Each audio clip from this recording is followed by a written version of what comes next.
Okay, so today I'll discuss a concept that was one of my old school discussions, which is basically false meaning in means, like the zero-sum means, reaction, relief to inherent needs, tendencies, things that you didn't choose, right? So like false meaning in that people find, and that versus what I call a measure, which is like a purpose or something that goes beyond just zero-sum sustenance. Like it's an actual, you wouldn't just go along mindlessly with the era that you're in, like, oh, it's just about let's struggle against this unqualified empirical authority structure and the cognitive dissonance of treating it as absolute so that we can preserve zero-sum means and have adequate bread and circuses to tolerate and overcompensate for that imbalance, because then that applies to every era, instead of self-actualizing from an inherent base state, which would be more along the lines of you might live out in the woods, or you might, you'll do something different, and that might be framed in false duality to try to reinforce like a Bolshevik rhetoric thing, but like, oh, you're doing it to be a contrarian, but as if self-actualization and the human variable and choice like that doesn't exist.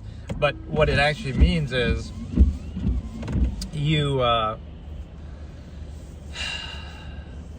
what it means is that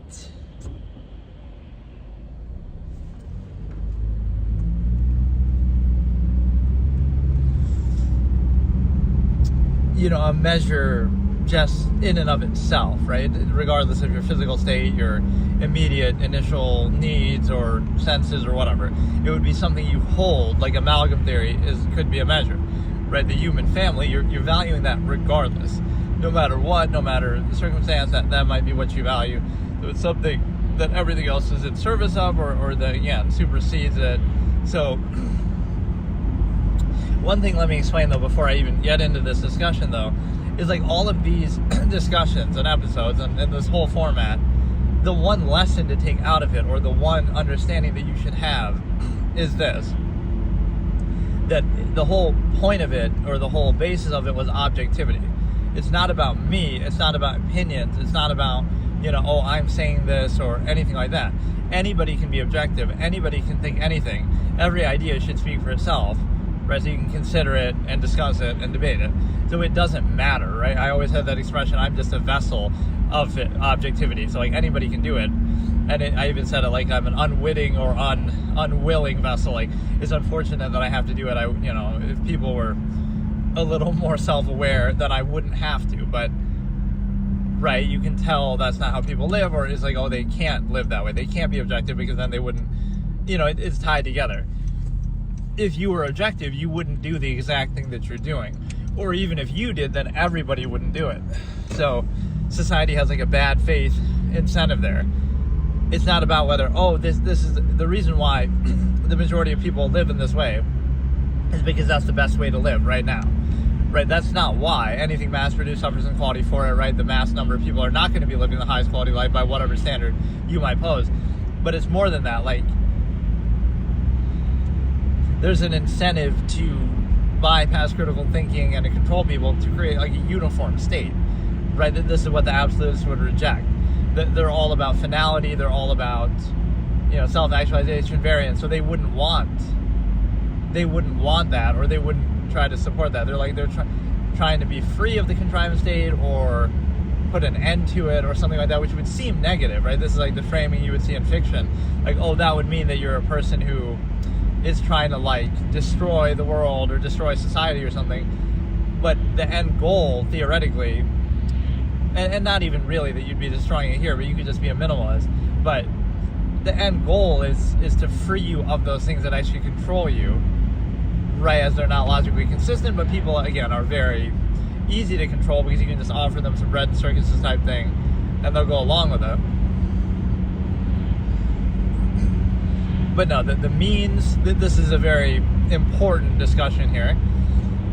So let's look at it this way. What is the meaning of life? People would question and ask, right? It's not that there's any special meaning of life, because of course that's just like a human-centric, egocentric view, right? What's the meaning of life for animals? They just try to live as long as possible, just that's it, right? They're just trying to survive. So there is no special meaning to it. We try to attach meaning to everything, and we think the world revolves around us, or we want, some sort of rhyme and reason and some sort of dogmatic, design and godlike thing. So the problem is that clearly is just human-centric, egocentric thinking, right? That we want everything to revolve around us. But the other part of it is the fact that people often find false meaning in means, which is to say that all of human achievement is nothing more than reacting to inherent needs or tendencies that you have, or relieving yourself of them. So it's kind of like, it's a psychological effect. You would say, like, it feels good to be in warmth, like around a fire, because it's cold outside, or vice versa. It feels good to be in a cool place in a fan or AC or something because it's hot outside.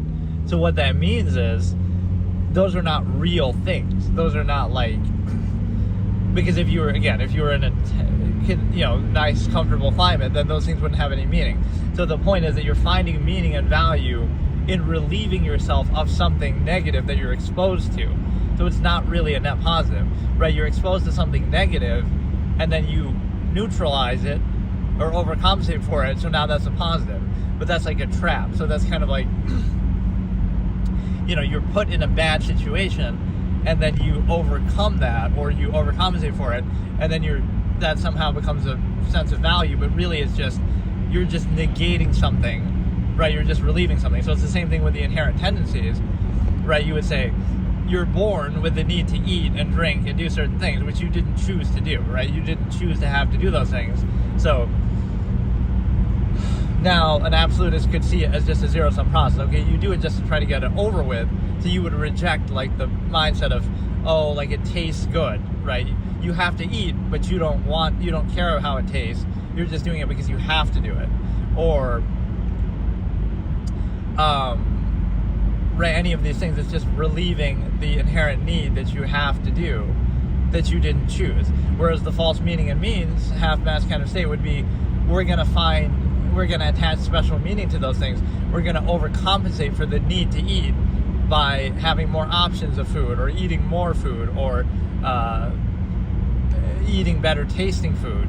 So you're kind of overcompensating on a hedonistic level to say, right, it's still the same process. You're just reacting to a zero-sum process that you didn't choose. So there's nothing special about it, and there's no meaning attached to it. It's just a zero-sum thing. It's the same way as if an animal eats something in nature, right? There's no special meaning to it. You can enjoy the fruits of nature, so to speak, but right, you're trying to attach a certain meaning to it that isn't actually there. It's just a zero-sum process. So again, you attach special meaning, like you overcompensate for the need to eat that you didn't choose, non-choice reaction, by eating food that tastes better, or having more food, or having more options, or having, certain kind of food, overcompensating with taste, or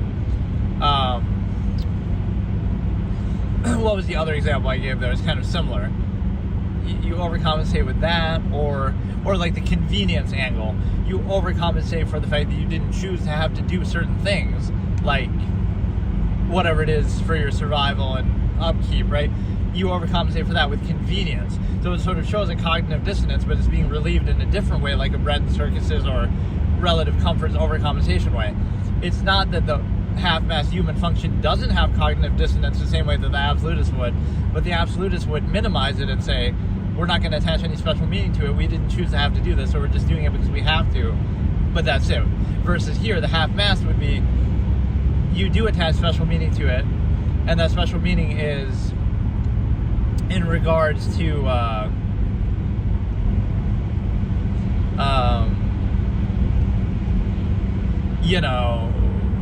you try to overcompensate for the need to eat by having food that tastes better, right? So you like a hedonistic pleasure, so you find false meaning in that, even though it's the same zero-sum process. And then the convenience argument. It's like, oh, the goal of humanity is just to make everything so automatic and easy that you don't have to think about it and face the cognitive dissonance of it. But it's still the same process. So you're not answering a question. You're not answering any question existentially. You're not providing any meaning. You're simply removing the need or the desire to ask by making it so easy. You make it so convenient with technology to do certain things or to do everything.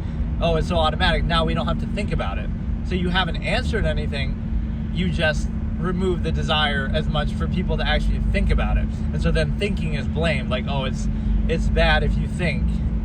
Just be a mindless sheep and go along with it and make it convenient and overcompensative. So you try to overcompensate non-choice reaction with hedonism. You try to overcompensate for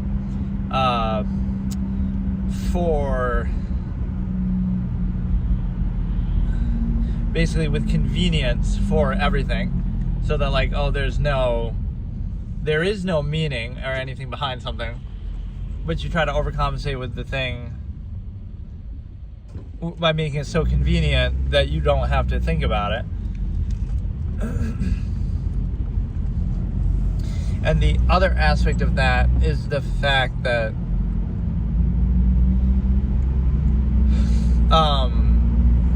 like, again, the meaning aspect of it, that why is any special meaning even required? Why couldn't it be, okay, you're just a zero-sum, like an animal, and you're just trying to survive, maybe live as long as possible, longevity process, even though that's contradicted by half-mass hedonism. People drink, smoke, etc., whatever, eat unhealthy, but whatever. The point is trying to live as long as possible, trying to enjoy the fruits of nature. Like, why do you need any special meaning? And it's actually very important why you supposedly need any special meaning, or how I've explained this. The reason why you actually would expect or need some meaning is actually to be controlled in a half-mass state by a collective mass of people in society. In other words, if you were free in nature, you're out on an island living by yourself, fending for yourself, or you're you're out in the woods or something, you're by yourself. Now you wouldn't be as inclined to look for that special meaning. You would just survive, and it speaks for itself. The only reason why you need meaning is to justify the inhibition that says, oh, you're not free, you can't be free, you have to be restricted in this way, that way, every way, and then we're going to try to overcompensate for it, which basically just shows you the basis of society isn't like some morally gratifying thing. It's actually just laziness and self-interest. Like, oh, for all our possessions and conveniences, therefore we are a part of it and sacrifice our freedom and thought. But it's like one isn't higher than the other. So there's like this ego gratification that's necessary to overcompensate, but who's to say that, okay, I'd rather be a minimalist and have my mind be free than to be a half-mass hedonist and functionalist in society, and I'm sacrificing my mind for the physical state, that, oh, look at all these conveniences, versus I'm sacrificing the physical state for the mind, so I can be free in the mind, which is actually what defines humanity, etc. So what you understand with that is the fact that, be aware of the nature of the process, or be aware that everything is a process. The bypassing overcompensation that's necessary and valid. It would kind of insist upon itself, but the fact that it has to is kind of discrediting, disqualifying. But the other aspect of this discussion was the fact that, again, the reason why you require meaning is to justify the inhibition that you would suffer in society and be exposed to.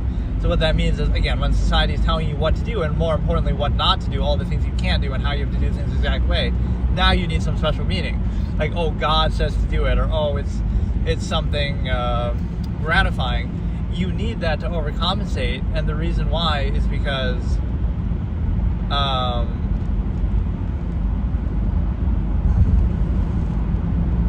right, as if to justify why you'd be restricted from your inherent free state. So look at that as a thought experiment. If you were free and uninhibited and you could do whatever you wanted, there wouldn't be as much of a question of that, like, what is the meaning of it?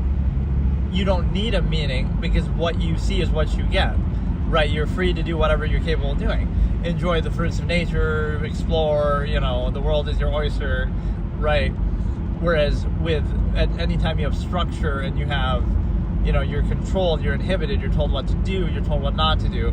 Now you need special meaning to justify that, to bypass your critical thinking, actually to control you. So it would be a negative, that expectation, because now you say,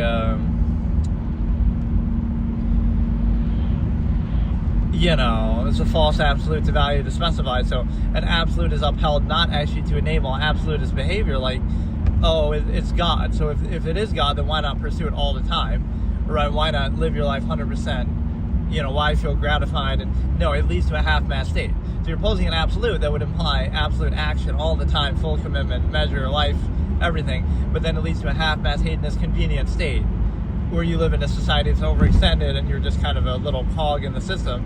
So you're adhering to a false absolute, but the observable practice is actually a half-mass state, so it's being used to control you. The same thing is true of like the stimuli acme. The stimuli acme is half-mass hedonism. So you say, it's a false absolute, it's love, it's meant to be, it's a soulmate, it's the only one for you, right? Okay, attach special meaning to that. But what is the observable practice? The observable reality is that you're struggling to maintain this inherent tendency and struggling to restrict it to one person and one person only, when your inherent tendency would be to possibly do something different, maybe be with multiple people, maybe be with everybody, open relationship, or whatever, just unrestricted form of the same thing. So not only is it not absolute, but it's only being posed as a false absolute so that you can be controlled and structured and reduced to it in a half-mass way, right? So the practice doesn't match the rhetoric, if you will, that, oh, it's an absolute, but then the way that you go about it is anything but absolute. It leads to a half-mass state. Whereas you pose it as a false absolute as if to rationalize it to yourself and gratify it, as if to justify, but then you don't actually do it like that. Right, your practice isn't consistent with that. That's why absolutist philosophy would say here, right, I always say there are no absolutes, so therefore you're free to be your inherent variable self-actualizing self, despite society's attempts to stop you from doing that. And it's kind of like you would place an emphasis on human potential and action instead of deferring to invisible authority, like, oh, wait for God, pray for God, hope for God. No, God's not there, so do it yourself. And if you can, then, that's, God doesn't stop atrocities. People do, right? If we had stepped into World War II sooner, we might have ended it sooner. If we didn't at all, then, it comes down to human action. So it might seem like a negative perspective at first, but it's reality. Like, don't defer to all these things because it just makes you weak and powerless and stupid. Like, where you just don't reach your full potential or maximize or do anything. And then the flip side of it is the fact that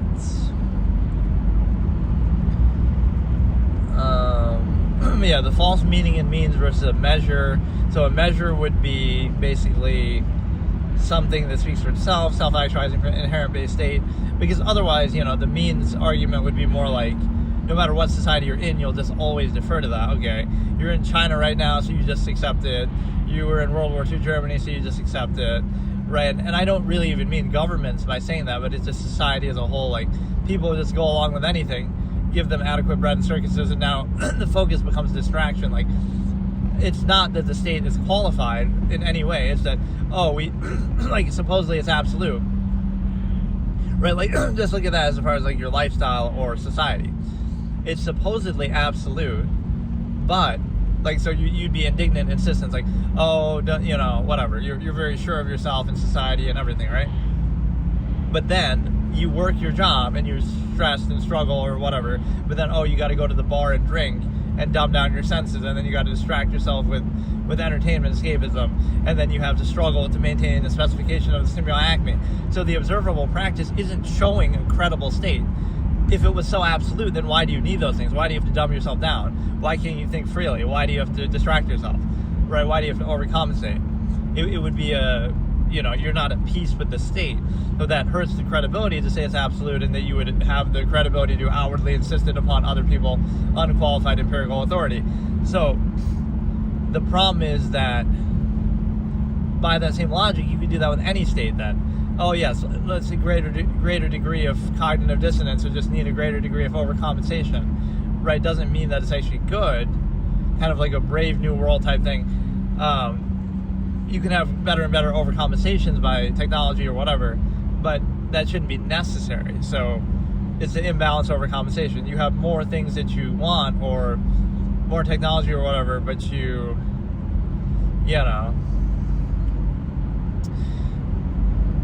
but you have more inhibition to try to achieve it, and then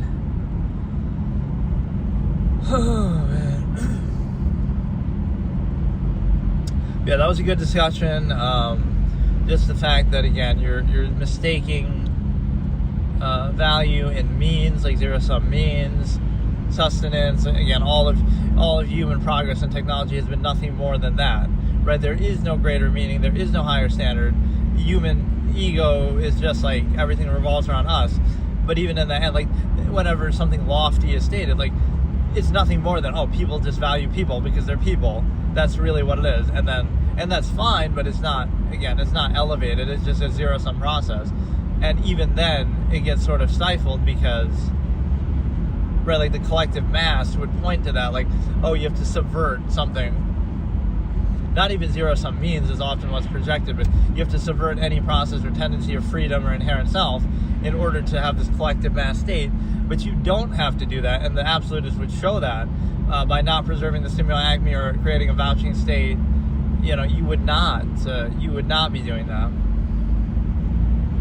So you see, like, again, bad faith, non-consensual social contract in society. Not only are you basically forced and pressured to do it and be a part of it, but it's something even more disingenuous than that. Even if you try to live outside of it, it'll overextend and outward insist. It's like, oh, we have monopoly, society itself, or corporations, or whatever. We have monopoly over nature itself. So even if you try to live out in nature, you'll be cast out to the worst areas because they take monopoly over the best ones. Or, you know, it'll be polluted by them. It'll be their dumping ground, or it'll be, you're still trespassing on their land. So that kills the fallacy of, you know, the social contract right there. You don't choose it. You're never given that option, right? That's the one series of short stories actually I wrote was on that. The Minimalist King, who is like the Lazy King was like his nickname. So you would give that option, right? There would be that option. Like, okay, there's a country you can go to right now, and you go there and you can be a minimalist and free of all restrictions, everything, right? You can just do that. So you can just do whatever you want. So the thing with that is,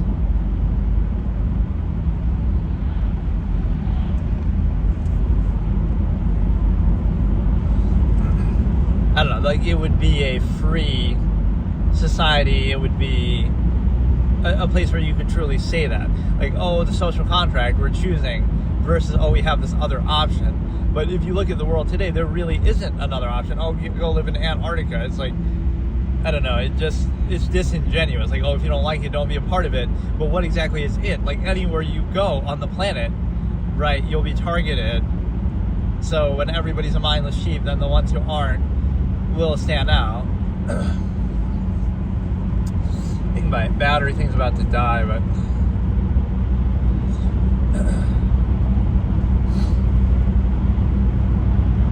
yeah, the Starlink thing has been pretty good, but you need like a special battery bank for it, and that only lasts like about 2 to 3 hours, or at least the one that I have. So I have to get a better one, but yeah, I want to do these in kind of a longer form thing at some point, but nothing beats the convenience of doing this, honestly. Like, so that way I don't have to go out of my way or feel like I'm, you know, this has made it very, very convenient to do the streams every day. Right, because I can just do it when I'm driving anyway. Or whatever, like even if I don't have to go super far, I can just sit in my car and do it. And it's convenient, so I do like it. Or yeah, people will get mad, like, oh, you're using Starlink, if they don't like Elon Musk, so blah, blah, blah. Like, it'll be a whole big thing. It's like, dude, do you use Amazon and do you vouch for everything Jeff Bezos believes that you probably don't know? Even what do you think? So that's like the rule by omission. They just won't tell you anything, or they'll tell you only what they want you to hear. So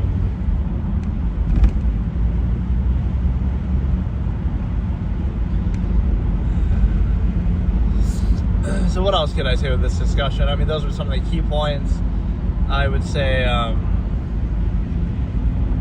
long-form postulate is relevant here, that you could say, you know, think anything through to a fullest extent. Don't let it be inhibited. There's always like a euphemizing element to society that tries to frame things a certain way so that you can be controlled by it or whatever. And then one thing I could also do in these, but I almost wouldn't want to do while driving because then the sound gets all messed up. I could just react to stuff. Like I could watch a movie and just, you know, that's not a bad idea. It seems dumb, but I mean, it's like, or again, just react to news or like more current events, because I've pretty much gone through most of the topics that are really the key phrases and concepts here, so I like having it as a reference point. Right now, if anybody ever asks, what do you mean by this term, or what is, this or that, I have it all here on this channel, right? The lives are saved. I'm slowly starting to upload them on my other channel, like together as like a compilation, but it's not something I really preserved in the past, and I really should have, but I think I covered most of the key ground. Like I said, that is a good accomplishment.